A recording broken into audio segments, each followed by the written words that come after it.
కొద్దిసేపు మనం ధ్యానం చేసుకుందాం.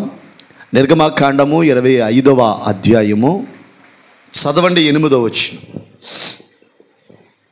నిర్గమకాండము 25వ అధ్యాయము 8వ వచనం చదవండి. నేను వారిలో నివసించున్నట్లు వారు నాకు పరిశుద్ధ స్థలమును నిర్మించవలెను. నువ్వు బాగా చదివావా, తప్పు చదివావా? మళ్ళీ చదువు. నేను వారిలో నివసించున్నట్లు. ఒక్కసారి 2 చేతులు పైకెత్తి ప్రభువును మహింపరచుదాం. హల్లెలూయా.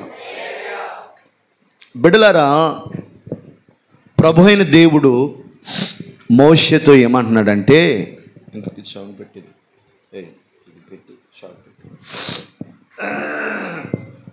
స్తోత్రం. ఓకే బిడ్డలారా, దేవుని వాక్యములో మోషేతో ప్రభు ఏమంటున్నాడంటే, మోషే,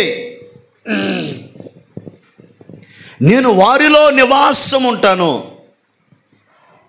వారిలో నివాసం ఉంటాను కాబట్టి వారు నాకు పరిశుద్ధ మందిరాన్ని కట్టాలి. ఆమేన్ చెప్పండి. ఎప్పుడు దేవుడు మనలో నివాసం ఉంటాడో అంటే, దేవుని మందిరం ఎక్కడుందో, దేవుని మందిరములో మనం ఉంటే, దేవుని మందిరానికి మనం వెళ్తే, దేవుని మందిరం ఉన్న చోట దేవుడట ప్రజలలో నివాసం ఉండడానికి ఇష్టపడతాడంట. దేవునికి స్తోత్రం. అసలు దేవుడు మనతో ఉండాలని ఆశ.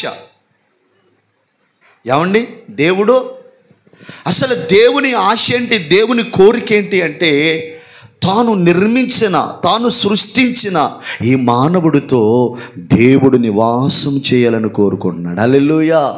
అందుకే దేవుని బిడ్డలారా, యేసుక్రీస్తు ప్రభువారు తన పోలిక చొప్పున తన స్వరూపములో ఏం చేశాడంట? మనుష్యుని సృష్టించాడు. మనుషుని సృష్టించిన తర్వాత ప్రతి చల్లపూట చదవండి. ఆదికాండము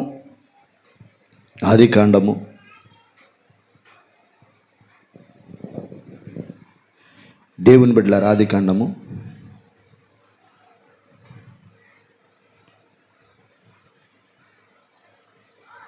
8వ వచనం, 3:8. దేవుడైన యెహోవా తూర్పున ఏదెనులో ఒక తోట వేసి, 3:8 చల్లపూటన ఆదాము అతని భార్యయు తోటలో సంచరించుచున్న దేవుడైన యెహోవా స్వరం విని, దేవుడైన యెహోవా ఎదుటికి రాకుండా తోట చెట్ల మధ్య దాక్కెనెను.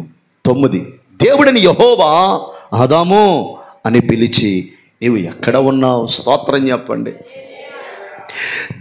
జీవం కలిగిన దేవుడు, సర్వశక్తిమంతుడు, సర్వాంతర్యామి, సకల సృష్టికర్త, సకల జీవ చరాచర రాశులను సృష్టించిన తండ్రి అయిన దేవుడు, దేవుని బిడ్డలారా, ఈ భూలోకములో అంత మహిమను వదిలేసి, అంత సింహాసనాన్ని వదిలేసి, అంత దూతల ఆరాధన వదిలేసి, అంత మహిమను వదిలేసి ఎక్కడికొచ్చాడంట? మానవుడు నివసిస్తున్న ఈ భూమండలం మీదకి ప్రభు వచ్చి తాను సృష్టించినటువంటి ఆదాముని పిలుస్తున్నాడట. ఎప్పుడు? ప్రతి చల్లపూట, ప్రతిరోజు దేవుడంట ఆదాము కోసము, ఆదాముతో సహవాసం చేయడం కోసము, ఆదాముతో మాట్లాడడం కోసము పరలోకాన్ని వదిలి భూలోకానికి వచ్చేవాడంట. హల్లెలూయా. నేను చెప్పనా ప్రియమైన దేవుని బిడ్డలారా, దేవుడికి నీవు చాలా ప్రాముఖ్యం. దేవుడికి నీవు ఒక ప్రత్యేకం. ఆమేనండి. నేను దేవుడికి ఒక ప్రత్యేకం. బాగా చెప్పండి. అప్పుడే అయిపోయిందా? బలేటోళ్ళే. దేవుని స్తోత్రం. హల్లెలూయా. విశ్వాసం సన్నగిల్లకూడదు, భక్తి సన్నగిల్లకూడదు, ఆత్మావేశం సన్నగిల్లకూడదు. అంత టైం అన్నా కూర్చోగలిగిన ఆ కృప దేవుణ్ణి అడగాలి. ఆమేన్ చెప్పండి. మేము కూడా కూర్చుంటాం ఒక్కొక్కసారి. చాలాసేపు మేము ఎక్కువ కూర్చుంటాం పాస్టర్ గారిలో. అందుకే పాస్టర్ గారు లావ్ అయిపోతారు. ఎక్కువసేపు కూర్చుంటే ఎక్కడికో అక్కడ ఉండిపోయి మనుషులు గౌడి కట్టుకుని తయారైపోతాం. దేవుని స్తోత్రం. బాగా చెప్పాలి.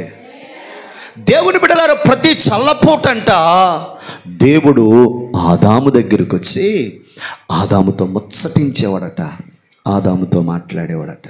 నేను చెప్పనా, దేవుడు నీతో మాట్లాడాలని నీకంటే ఎక్కువ మనస్సు ఆయనకు ఉంటుందంట.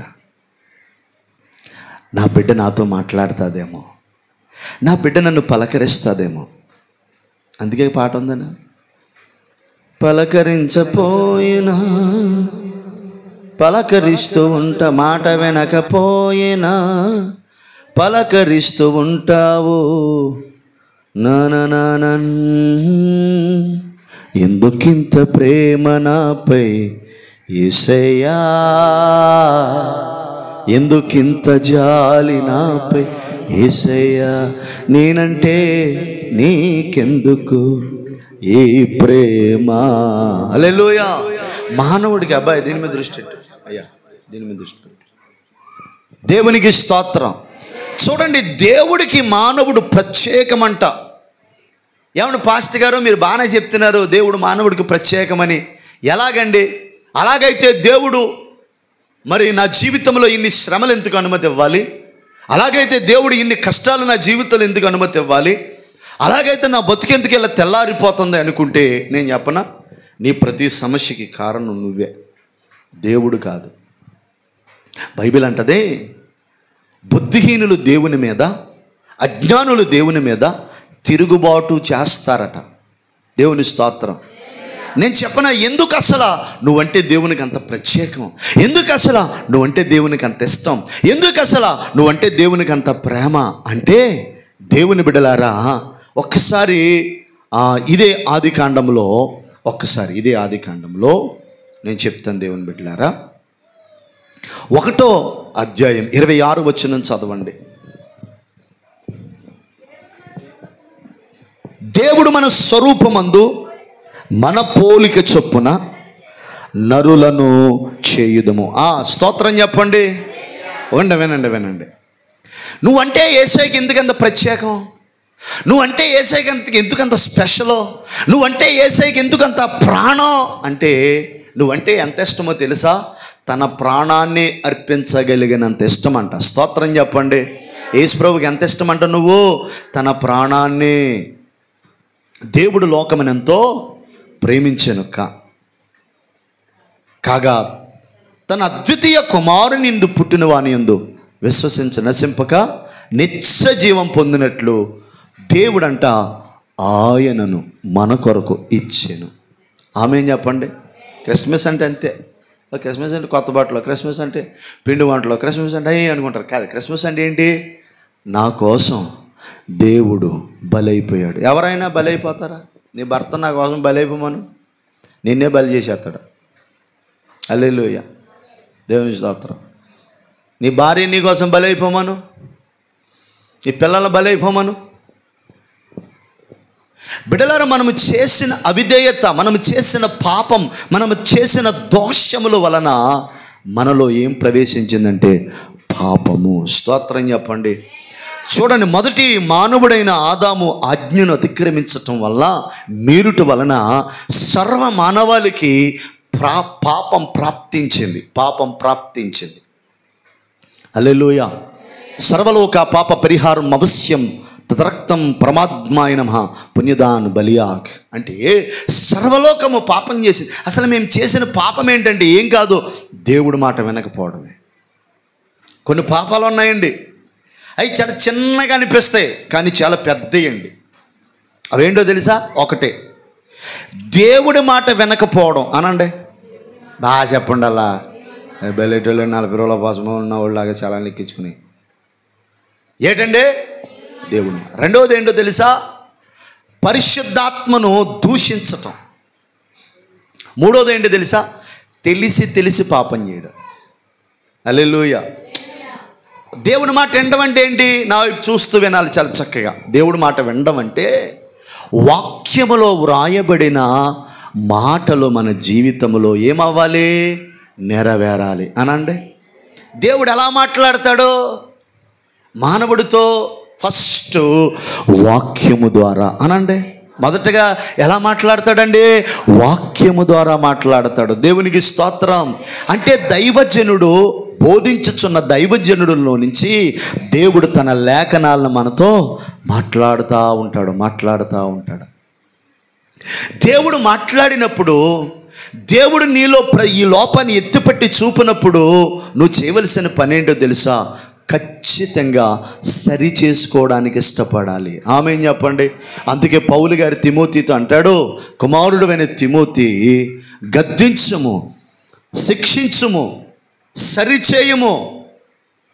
అలాగూ చేస్తే నీ వారిని నీవు రక్షించుకుంటావు అని ఉంది. దేవుని స్తోత్రం. నేను అంటాను, ప్రియమైన దేవుని బిడ్డలారా, దేవుడు మొదటిగా మాట్లాడేది ఏంటంటే వాక్యం.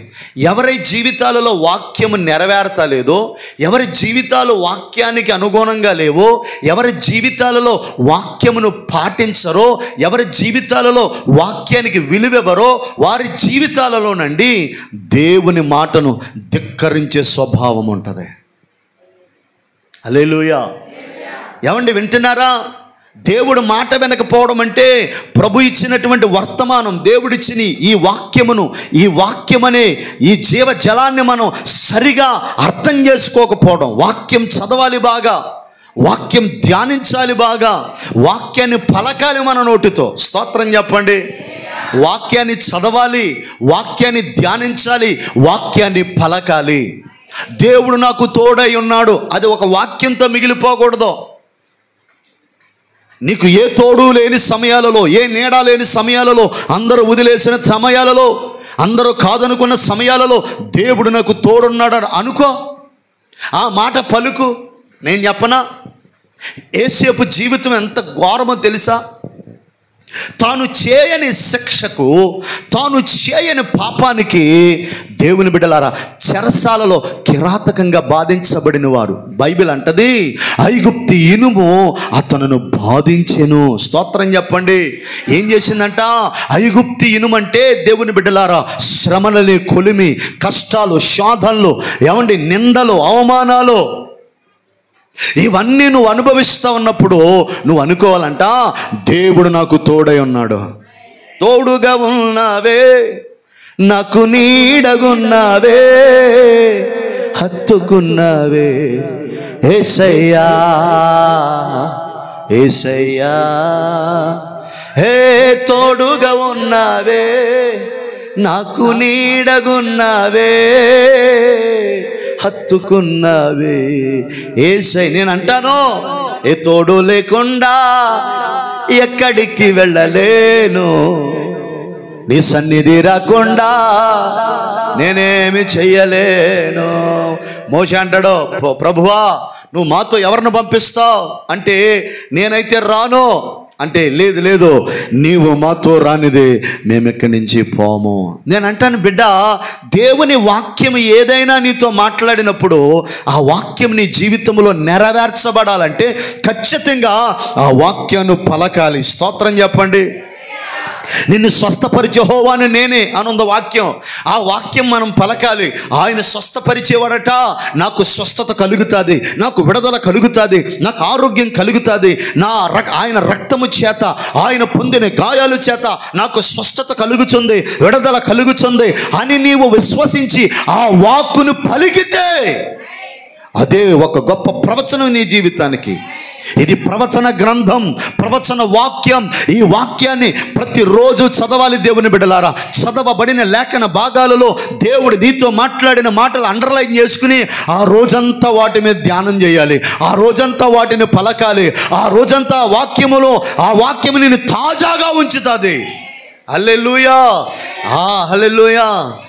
అలాంటి దేవుని మాటను వినకపోతే, ఉదయాన్నే దేవుని మాట నీ దగ్గరికి రాకపోతే దేవుడు అనుకుంటాడు ఏదోలా నీతో మాట్లాడాలనుకుంటాడు. అందుకే ఆయన దేవుడు అయ్యాడు. మనం ఏదోలాగా ప్రార్థన ఎగ్గొట్టాలనుకుంటాం, అందుకు మనం మానవులు అయ్యాం. దేవుని స్తోత్ర. ఏదోలాగా ప్రార్థన. సైతాను ఈరోజు నీతో మాట్లాడాలనుకున్నాడు అనుకో, సాతాను ఏం చేస్తా, దేవుడు నా మాట్లాడాలనుకున్న సాతాను ఏం చేస్తాడంటే, ఎందుకు వారసం వస్తుంది కదా, చక్కగా పోకోడియో, మిరగా బజ్జియో, వాళ్ళో జల్లో ఎదుటేసుకుని కొంపకాడ నుండి హ్యాపీగా తింటే అయిపోయా, వచ్చే వారం వెళ్దూలే అంటాడు సాతాను. హల్లెలూయా. అసలు ఎంత విలువైన సమయాన్ని పోగొట్టుకునేలా సమయాన్ని పోగొట్టేలా చేసేది ఎవడంటే సైతానేనండి. మన సమయాన్ని పోగొట్టుకోకూడదు, మన సమయాన్ని యేసయ్యలో వాడుకోవాలి. ఆమేన్ చెప్పండి. మొదటిగా దేవుడు మాట్లాడే పద్ధతి వాక్యం అండి. చెప్పండి, మొదటిగా దేవుడు ఎలా మాట్లాడతాడో వాక్యము ద్వారా. వాక్యము ద్వారా దేవుడు నీతో మాట్లాడినప్పుడు ఆ వాక్యాన్ని నువ్వేం చేయాలి? సరి చేసుకోవాలి. హల్లెలూయా. యవన బిడ్డలో వాక్యం వచ్చిందానికి యవన బిడ్డల దగ్గరికి ప్రేమ, దోమ, ఏగ, ఒక్కొక్క ఆడోళ్ళు ఒక మగోళ్ళు మాట్లాడితే సంసోని, నేను అలాగ అన్నని తప్పుగా అనుకోకుండా, సంసోనిని దేవుడు ఫిలిస్తీన్లు హతమార్చటానికి పుట్టించాడు. ఎవరిని హతమార్చటానికే? ఫిలిస్తీన్. కానీ ఈ సంసోను గారు దొరికిన అమ్మాయికి అల్లా ఐ లవ్ యూ చెప్తూ తిరిగాడండి.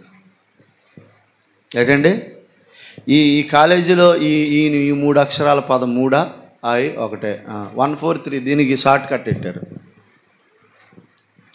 ఈ ఏబ్రేసుడు మాస్టర్ చెప్పిన లెసన్ అర్థమవుతుంది కానీ వీడికి 143 అర్థమవుద్ది. ఈ దుష్టుడికి, ఈ దుర్మార్గుడికి, ఈ హంతకుడికి, ఈ నరహంతకుడికి. హల్లెలూయా. ఈ దుష్టురాలు పెళ్ళయ్యేదాకా మాకు తెలిసిన పిల్ల ఉంది. ఇక ఆవిడ్ని కంట్రోల్ చేయడం మా వల్ల అయ్యేది కాదు. నేనే చెప్పేవాడిని, పిల్ల ఇక అత్తమాటు ప్రేమ దోమని అలా తిరక్కంటే అస్సలు ఊరుకునేది కాదండి. తల్లిదండ్రులు చచ్చిపోయేవారు.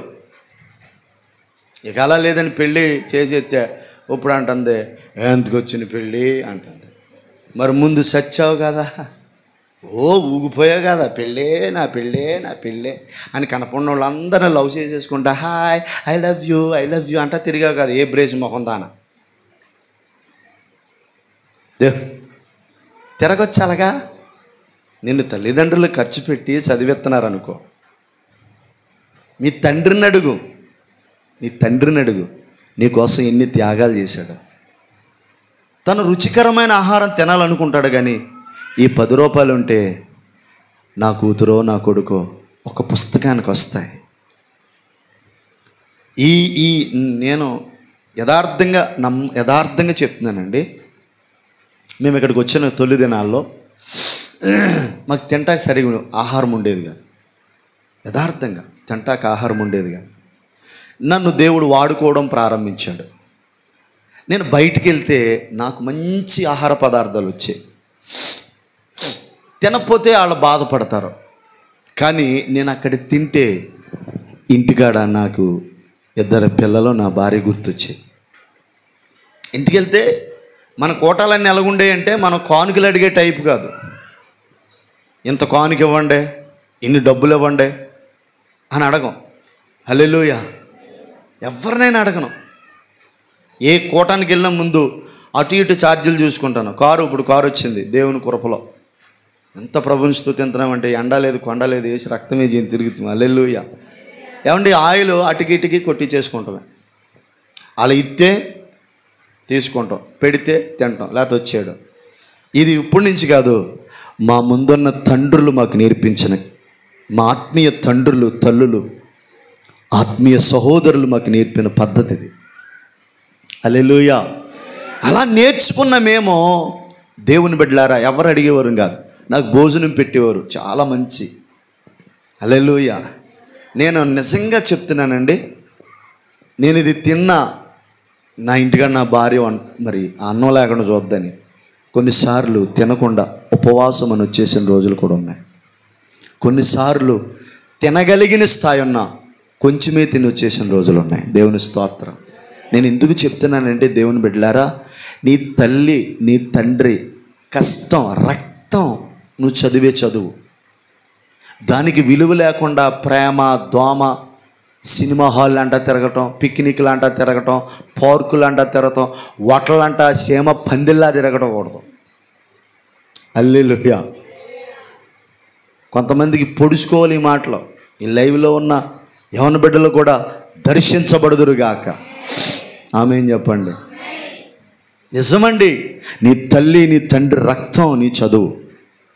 నువ్వు అనుభవించేవన్నీ నీ తల్లి నీ తండ్రి త్యాగం చేస్తే, 3 పూట్ల తినగలిగిన స్థాయి ఉన్న తల్లి తిందో కొడుకొస్తే వాడికి ఒక ముద్ద ఉంటుందని. ఇలాంటి విలువలు తల్లిదండ్రులు, ఆ విలువ పోగొట్టుకోకూడదు. మనం ఎలా పడితే అలా మన శరీరాన్ని అక్రమంగా అవినీతికి దుర్నీతి పాలైపోకూడదు మన దేహం. దేవుని స్తోత్రం చెప్పండి. జాగ్రత్తగా ఉండాలి, మనం భక్తిగా ఉండాలి, మనం విశ్వాసంగా ఉండాలి, పరిశుద్ధతను కాపాడుకోవాలి. యేసేపు దేవుని బిడ్డలారా అసలు ఏ పాపం చేయలేదండి. పోతీఫరే యేసేపును పాపంలో దించాలని ప్రయత్నించింది, కానీ యేసేపు ఒప్పుకోలేదండి. ఆ కారణం చేత చెరసాల్లో వేయించితే యేసేపు కంట బైబిల్లో ఉంది, యెహోవా హస్తము తోడుగా ఉందంట. ఆమేన్ చెప్పండి. నేనంటాను, వాక్యము నీతో మాట్లాడుతున్నప్పుడు ఆ వాక్యాన్ని పలకాలి. వాక్యం చదువుతున్నప్పుడు వాక్యాన్ని చదువుతున్నాడు, వాక్యం పలకాలి. నీ నోటితో వాక్యాన్ని పలికితే, నీ నోటితో వాక్యాన్ని విడుదల చేస్తే దేవుని బిడ్డలారా ఖచ్చితంగా నేను చెప్తానండి, ఆ వాక్యం మీ జీవితంలో గొప్ప కార్యాలు చేస్తుంది. హల్లెలూయా. బాగా చెప్దాం, హల్లెలూయా. రెండోది, పరిశుద్ధాత్మను దూషించకూడదు. అన్య భాషలు మాట్లాడి కొంతమంది ఆత్మచేత నింపబడి అరుస్తారు, కేకలు వేస్తారు, అన్య భాషలు మాట్లాడతారు. కొంతమంది తట్టుకోలేక కింద పడిపోతారు. వాటిని ఎటకరించకూడదు, అవహేళన చేయకూడదు. అర్థమైందా? దేవుని దాసులను తిట్టకూడదు, సంఘాన్ని తిట్టకూడదు, పరిచర్యను తిట్టకూడదు, వ్యతిరేకించకూడదు, అడ్డగించకూడదు. అలా ఉంటే మనం పాపం చేసినట్టంట. స్తోత్రం చెప్పండి. పరిశుద్ధాత్మను దూషిస్తేనంట ఏమండి శాపగ్రస్తులుగా మారిపోతారంట. దేవునికి మహిమ కలుగును గాక.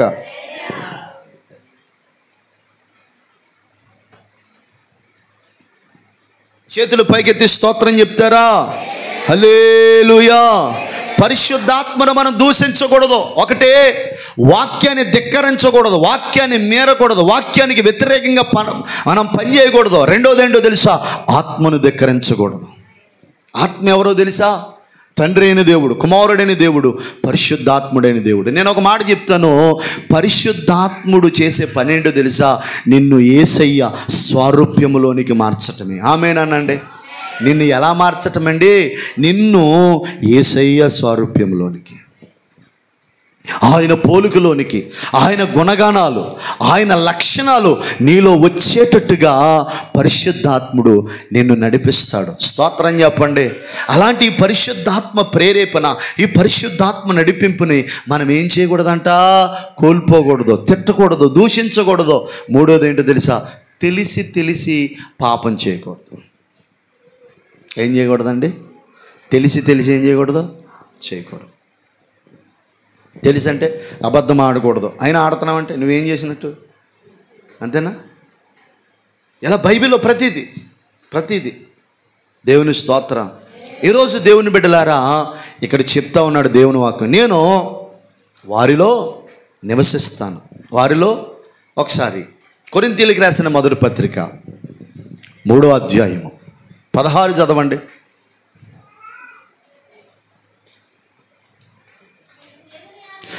మీరు దేవుని ఆలయమై ఉన్నారనియు, దేవుని యొక్క ఆత్మ మీలో నివసించుచున్నాడనియు మీరు తెలుసుకోండి. ఆమేనండి. ఇప్పుడు ఇక్కడ ఏమన్నాడు? నేను వారిలో నివాసం ఉండాలి అంటున్నాడు. ఇక్కడ కొరింథీ పత్రికలో కూడా ఏం చెప్తున్నాడు? 3:16లో మీరు దేవుని ఆలయము అనండి. నేను దేవుని ఆలయము. బాగా చెప్పండి అమ్మా. నిజంగా నాకు రెస్ట్ లాగా, నడులాగేస్తుంది, కోళ్ళలాగేస్తుంది, తలపొడి వచ్చేస్తుంది, చాలా బలహీనతలు ఉన్నాయి. దేవుని స్తోత్రం. ఇది పెద్ద కష్టమేం కాదు. అసలు ఇది కష్టం అనుకుంటే దేవుడు వాడుకోడు. నాకు ఇష్టమే, ఇంకా దేవుల్లో నలగాలని ఆశ ఉంది. ఈ కాళ్ళు నొప్పులు, నడువులు ఇవి పెద్ద విషయం కాదు. నేను కష్టపడేది పెద్ద అస్సలు కష్టమే కాదు. ఇంకా రోజుకి 2 మీటింగులు చేసి అంత బలం వచ్చేయాలి నాకు. ఉదయం ఒకటి, రాత్రి ఒకటి, ఉదయం ఒకటి, రాత్రి ఒకటి. మా ఆత్మీయ తండ్రి అయితే రోజుకు మూడు మీటింగులు చేస్తాడు. ఒక్కో రోజున 4 మీటింగులు చేస్తాడు. బాబా, ఆయన లాంటి శక్తి అసలు ఆయనలాగా ఇంకో దైవజన్లో ఉన్న డేవిడ్ ఫ్రాన్సిస్ అన్నని అస్సలు నాన్ స్టాప్గా వాడబడతారు. ఆయన ఉదయం రాత్రో మీటింగ్ చాలా బలంగా వాడబడతారు ఈ సేవకులు. చాలామంది ఉన్నారు అలాగా, నాకు తెలిసిన దైవజనులు, నాకు ఇష్టమైన దైవజనులు. హల్లెలూయా. నేను అంటాను, ప్రియమైన దేవుని బిడ్డలారా, దేవుని ఆలయము ఎవరిలో ఉంది చెప్పండి? దేవుని ఆలయం ఎవరిలో ఉంది? మనలో. ఇది నేను ఒక ఆలయాన్ని అనండి, ఈ ఆలయం కాకుండా ఇది ఆలయమే, ఓకేనా? కానీ దేవుడి నివాసం ఉండడానికి నీ హృదయం కూడా చెప్పండి, నీ హృదయం కూడా ఈ హృదయంలో దేవుడు ఉండాలి. ఆమేనానండి? హల్లెలూయా. ఈ హృదయంలో దేవుడు ఉంటే ఎలా ఉంటుందంటే మనము దేవుని పోలికలుగా ఉంటాం. యేసయ్య నీలో ఉంటే అబద్ధం ఆడతాడా? యేసయ్య నీలో ఉంటే బూతులు ఆడతాడా? యేసయ్య నీలో ఉంటే లోకాశలు సినిమాలు చూస్తాడా? యేసయ్య నీలో ఉంటే అసూయపడతాడా? పడనివ్వడో. నేను చెప్తున్నాను, నీ లోపల ఆత్మ ఉంటే నిన్ను లోకాశల్లోనికి వెళ్ళకుండా కాపాడతాడు. అంటలేదు అందరూ. నీ లోపల యేసయ్య ఉంటే, నీ లోపల పరిశుద్ధాత్ముడు ఉంటే, ఏమండి, నీ లోపల ఆయన ఉన్నప్పుడు ఏం జరుగుతుందంటే నువ్వు పాడవకుండా, చెడిపోకుండా, నాశనం అయిపోకుండా కాపాడతాడు. అందుకే నేను చాలాసార్లు ఆత్మతో నింపబడండి,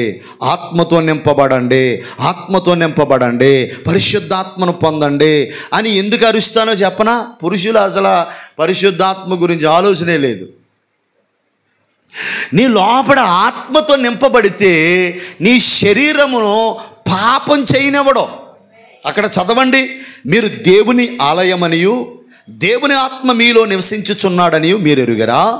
ఎవరైనా దేవుని ఆలయమును పాడు చేస్తే, చూడండి, అంటే ఈ దేహం అనే ఆలయం పాడయ్యే అవకాశాలు ఉన్నాయి. దుష్ట సాంగత్యము మంచి నడవడికని ఏం చేద్దంట? చెడగొడుతుంది.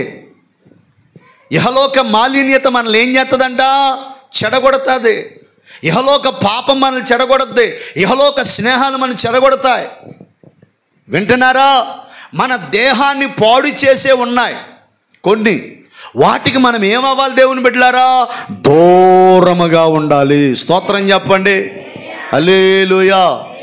దేవుని ఆలయాన్ని పాడు చేసే ఈ శరీరం అనే ఆలయము, దేహం అనే ఆలయములో యేసయ్య నివాసం ఉంటాడు. హృదయములో నివాసం ఉన్న యేసయ్య, యేసుప్రభు నీలో ఉండే సుట్ట కాలుతాడా?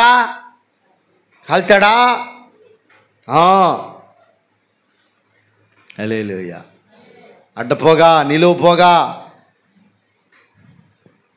రింగులు తిప్పుతావు, లోపల నీకు రింగులు వేసేస్తారు, ఇంజిన్కి రింగులు వేస్తారు బోరుకు ముందు. అలాగే నీ గుండె ఆపరేషన్కి ముందు రింగులు వేస్తారనమాట. ఎందుకంటే నువ్వు రింగులు నడ్డపోగా, నిలువుపోగా వేసావు కదా. హల్లెలూయా.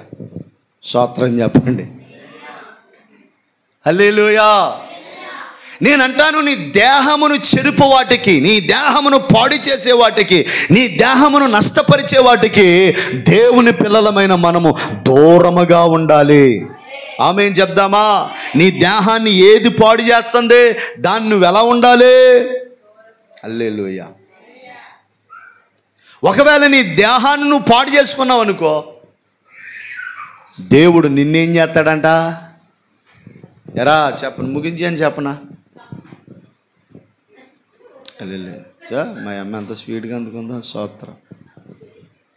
హల్లెలూయా. అది యథార్థంగా మాట్లాడాలి. చెప్పనా వద్దా? మీరు మళ్ళీ ఆలోచించి చెప్పనా వద్దా? మీరు వద్దనే చెప్తా. చాలా సెట్టా రాసేసాను. దేవుని స్తోత్రం. ఓ పాస్టర్ గారు నాలాగే అలా పేపర్ ఒకటి రాసుకున్నాడంట. ఎందుకని? ఇదిగో ఆయన త్వరగా వచ్చుచున్నాడు అనే ప్రసంగం సిద్ధపడ్డాడంట పాస్టర్ గారు. ఏ ప్రసంగం అండి? హల్లెలూయా. ఇక ఈ పాస్టర్ గారు వత్త పేపర్ ఎక్కడో పడిపోయింది. ఇక ఆ ఒక్క మాట గుర్తుంది. పాప నాలా మతిమరుపు ఆయనకి. కళ్ళు మూసుకుని యేసుప్రభు త్వరగా వస్తున్నాడు, ఇదిగో త్వరగా వచ్చుచున్నాను అంటే, ఇక పాట గారు గంట నుంచి త్వరగా వస్తున్నాను అన్నాడు. కానీ ఏం తెలుతులేదని అందరూ వెళ్ళిపోతే ఎదర ముసలిది కూర్చుందంట. అక్కడ ఈ కెమెరా ఎట్ని ఎదర ఈయన తుప్పుకొని సాబ్జారి దబేలు ఆవిడ మీద అడిపోయాడు.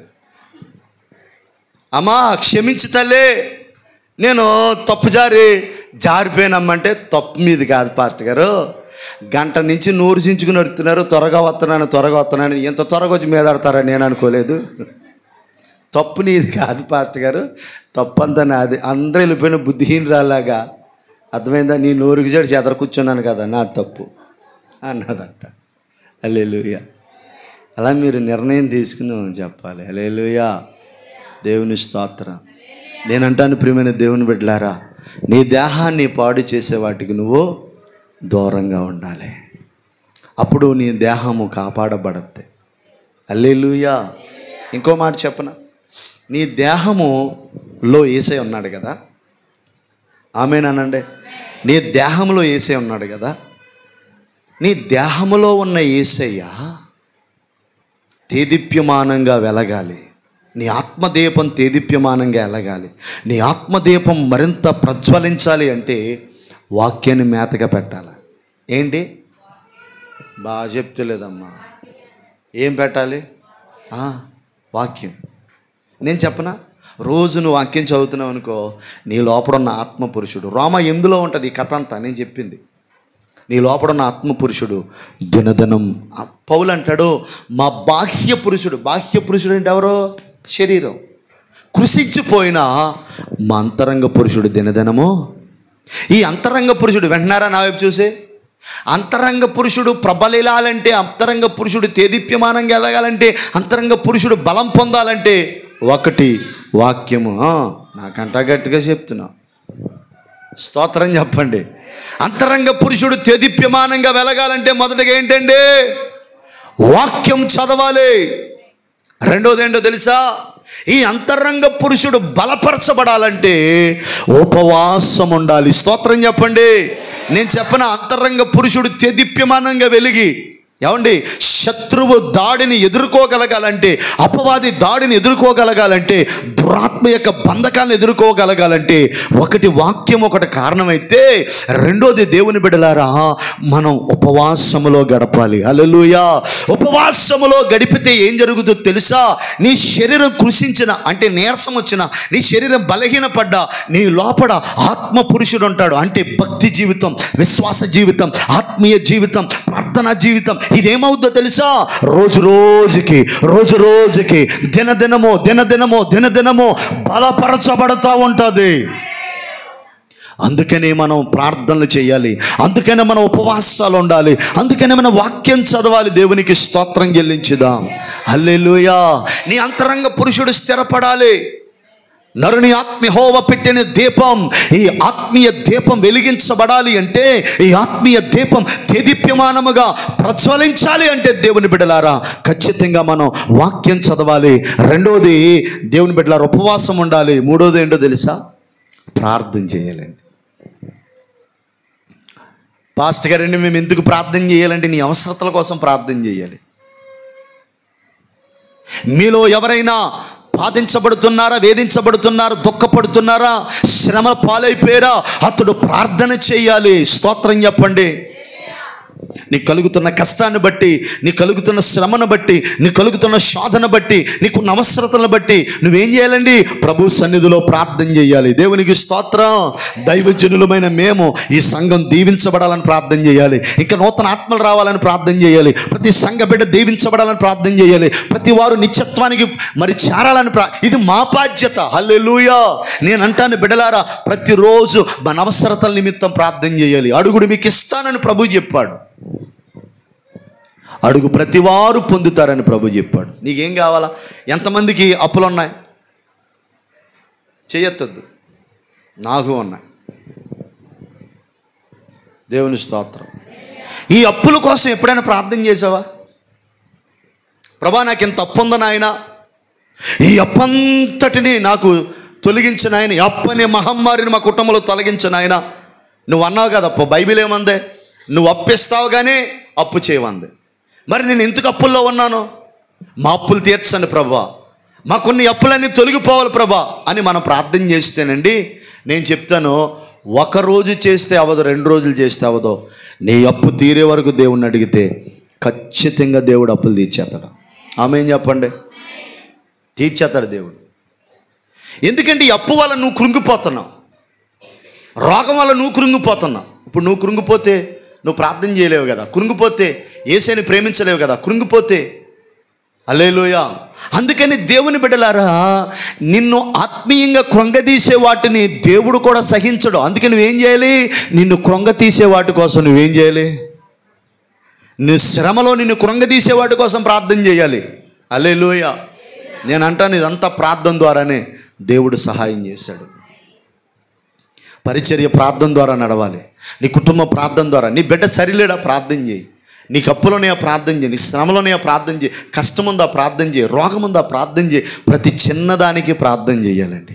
ప్రయాణం కోసం కూడా ప్రార్థన చేయాలి. ఏదో బండి మీద ఎక్కేసేసి ప్రభు వెళ్ళిపోతున్నాను వచ్చేస్తున్నాను కాదు. నువ్వు ఏదైనా దూర ప్రయాణం పెట్టుకున్నావు అనుకో, ముందు రోజే రెండు రోజుల క్రితమే ప్రార్థన చేయి. ప్రభా పలానా ఊరు వెళ్తున్నాం, మేము పలానా ఊరు వెళ్తున్నాం, ప్రభా మాకు సహాయం చేయను ఆయన, మమ్మల్ని దర్శించిన ఆయన అని ప్రార్థన చేయాలి. హల్లెలూయా, హల్లెలూయా. నేను అంటాను, ప్రతి విషయం కోసం ప్రార్థన. నీ భర్త మారలేదా? ప్రార్థన చేయాలి. నీకు ఏది కావాలో అది మోకరించి అడగాలి. ఏం చేయాలండి? మోకరించి అడగాలి. ఒక తల్లి ఉంది, బేబమ్మ గారని. వాళ్ళ అబ్బాయి అండి, మేము ప్రార్థన చేయడానికి వెళ్తే అసలు ఒప్పుకునేవాడు కాదు, ఇష్టపడేవాడు కాదు. నేను ప్రార్థన చేయడం మొదలుపెట్టాను, ఆ తల్లి కూడా ఉపవాసం ప్రార్థన చేయడం మొదలు పెడితే అసలు యేసుప్రభుని ఒప్పుకొని యేసుప్రభుని ఇష్టపడిన పాస్టర్ గారు రానివని ఆ వ్యక్తి మొన్న అన్నాడంట, అమ్మ నువ్వు కథలు చెప్తావు కదా, చెప్పను. అసలు యేసుప్రభు మాట అంటేనే పడదు ఆయనకి. అలాంటప్పుడు అన్యులండి అలా. వాళ్ళ అమ్మందంట, ఒరే నాకు యేసుప్రభు కథలు తప్ప ఇంకేం రావంటే, సరే అయితే ఏసే కథలు చెప్పు అన్నాడంట. మాకు ఆశ్చర్యం. నాకు ఫోన్ చేసి చెప్తుంది, పాస్టర్ గారండి అసలు యేసుప్రభు పేరెడితేనే మండిపోయే మనిషి యేసయ్య కథలు చెప్పమంటున్నాడండి. హల్లెలూయా, హల్లెలూయా. నేనంటాను, దేవుని బిడ్డ, యేసయ్యను మనం ఎక్కువ ఆరాధించాలి, స్తుతించాలి, ప్రార్థన చేయాలి. భర్త వెళ్ళిపోయాడు అనుకో, నీకు టైం ఉంటుంది. ఆ టైంలో ఒక గంట సేపు మోకాళ్ళ మీద పడి నీ కుటుంబం కోసం ప్రార్థన చేయి, నీ పిల్లల కోసం ప్రార్థన చేయి, నీ సంఘం కోసం ప్రార్థన చేయి, నీ దైవజనుడి కోసం ప్రార్థన చేయి. హల్లెలూయా. ఇలా ప్రార్థన చేసినప్పుడు జరుగుతుంది, గొప్ప విజయాలు మనం పొందుతాం. నేను అంటాను, మనం ఆయన ఆలయము. ఆమేన్ చెప్పండి. మనం ఎవరం దేవుని బిడ్డలారా? ఆయన ఆలయాలము. ఆమేన్, హల్లెలూయా. కనుక ఈ ఆలయాన్ని కాపాడుకుందాం, ఈ దేహాన్ని కాపాడుకుందాం. ఎందుకంటే లోపల ఎవరుంటారో? యేసయ్య ఉంటాడు. యేసయ్య ఉండే దేహాన్ని కాపాడుకుంటే ఆయన నిన్ను కాపాడతాడు, నిన్ను వర్ధిల్ల చేస్తాడు, నిన్ను దీవింప చేస్తాడు. దేవుడు తన మాటలను దీవించునుగాక. అందరూ మోకాళ్ళ మీద రండి.